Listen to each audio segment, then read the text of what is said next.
Nisipurile mișcătoare ale Saharei au înghițit animale, oameni și orașe întregi de-a lungul veacurilor. Sahara e cel mai mare deșert fierbinte din lume, iar cei care se pierd în nesfârșitele sale câmpii nisipoase riscă să nu mai fie văzuți niciodată. În lumea antică se știa că armate întregi au mărșăluit prin el pentru a nu mai fi văzute niciodată. Abia acum, cu ajutorul tehnologiei moderne, începem să pătrundem și să cunoaștem toate misterele Saharei și sunt destul de multe. Iată așadar câteva descoperiri uimitoare pe care deșertul Sahara ni le-a ascuns de-a lungul timpului. Cetăți pierdute. Sateliții au permis exploratorilor să privească sub bolta celor mai dense jungle și să pătrundă în inima celor mai inospitaliere deșerturi. Toate acestea fără a se deranja să se ridice din scaun.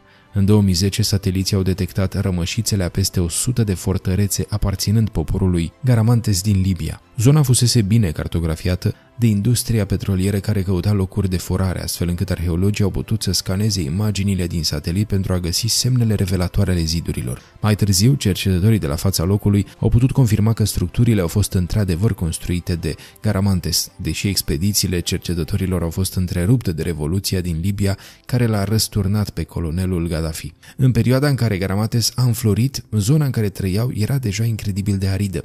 Pentru a-și cultiva pământul, aceștia au construit canale subterane care asigurau apa din rezervoare antice.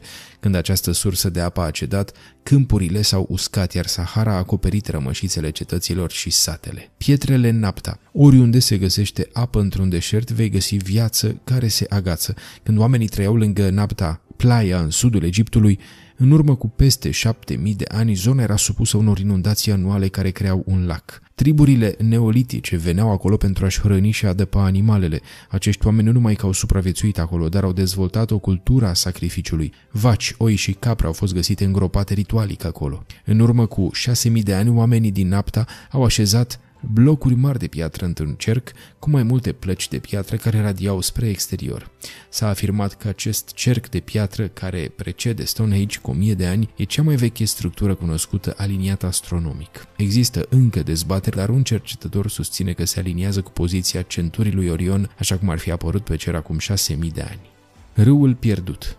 Deșertul Sahara nu a existat dintotdeauna. Pe măsură ce clima s-a schimbat de-a lungul a milioane de ani, granițele nisipurilor s-au deplasat. Așa cum oamenii de știință pot căuta dovezi străvechi ale existenței apei pe Marte, tot așa și-au îndreptat atenția către istoria Saharei. Cercetările au dezvăluit că ceea ce ar fi fost cândva al 12-lea cel mai mare bazin hidrografic din lume curgea din